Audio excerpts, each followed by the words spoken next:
గత కొన్ని రోజులుగా అమెరికా అధ్యక్షుడు డొనాల్డ్ ట్రంప్ ప్రపంచ కుబేరుడు ఎలాన్ మస్క్ మధ్య వివాదం నడుస్తూనే ఉంది. రెండోసారి అమెరికా అధ్యక్షుడిగా ట్రంప్ పదవీ బాధ్యతలు చేపట్టిన తర్వాత one big beautiful bill proposal తీసుకొచ్చారు.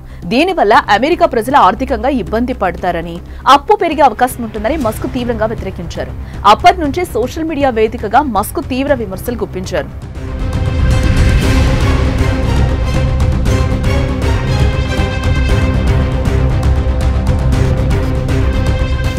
ట్రంప్ తీసుకొచ్చే ఈ బిల్లుకు మద్దతిచ్చే చట్టసభ సభ్యులను పదవుల నుంచి తొలగిస్తారని మస్క్ అన్నారు. ఇది ఒక పిచ్చి బిల్లు అని ఆయన విమర్శించారు.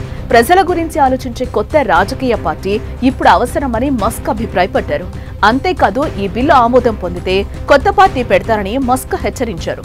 వాస్తవానికి ట్రంప్, మస్క్ ఇద్దరు కూడా అమెరికా ఎన్నికల ముందు వరకు కూడా ప్రాణ స్నేహితులు. ఎప్పుడైతే ట్రంప్ అధ్యక్ష బాధ్యతలు స్వీకరించారో, బిగ్ బ్యూటిఫుల్ ప్రస్తావన మొదలైందో ఇద్దరి మధ్య విభేదాలు వచ్చాయి. అప్పటి నుంచి నువ్వా నేనా అన్నట్టుగా బిగ్ ఫైట్ నడుస్తోంది. తాజాగా వీరిద్దరి మధ్య ఉన్న విభేదాలు మరోసారి తెర మీదకు వచ్చాయి. వన్ బిగ్ బ్యూటిఫుల్ బిల్ ఆమోదం పొందితే వెంటనే అమెరికా పార్టీ అనే కొత్త పార్టీని ప్రారంభిస్తారని మస్క్ ఇటీవల హెచ్చరించిన విషయం కూడా తెలిసిందే.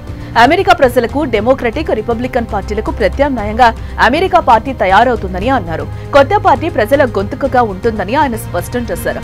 ట్రంప్ అధ్యక్ష బాధ్యతలు స్వీకరించిన తర్వాత మస్క్ డోజ్ నుంచి వైదొలిగారు.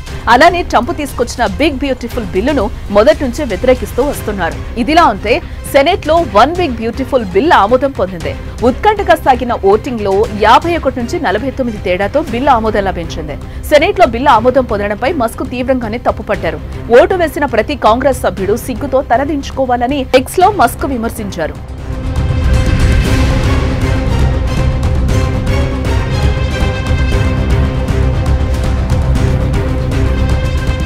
బిగ్ బ్యూటిఫుల్ బిల్లుపై తీవ్ర విమర్శలు చేస్తున్న ఎలాన్ మస్క్ అమెరికా అధ్యక్షుడు డొనాల్డ్ ట్రంప్ ఘాటుగానే సమాధానం ఇచ్చారు.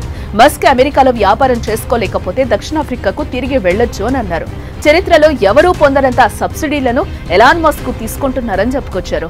అన్ని లబ్ధిలు పొంది ఇప్పుడు నాకు వ్యతిరేకంగా తిరుగుబాటు చేస్తున్నారు. మస్క్ సబ్సిడీలు వద్దనుకుంటే తన వ్యాపారాలు బంద్ చేసుకుని తిరిగి వెళ్లిపోవచ్చని కూడా వ్యాఖ్యానించాడు. అదే జరిగితే ఇంకా రాకెట్ ప్రయోగాలు, ఉపగ్రహాలు, ఎలక్ట్రిక్ కార్ల ఉత్పత్తి అవసరం ఆయనకు ఉండదు. ఇకపై డబ్బు ఆదా కోసం డోజ్ పరిశీలించాలి. అలా చేస్తే పెద్ద మొత్తం ఆదా అవుతుందని సోషల్ మీడియాలో ట్రంప్ పేర్కొన్నారు.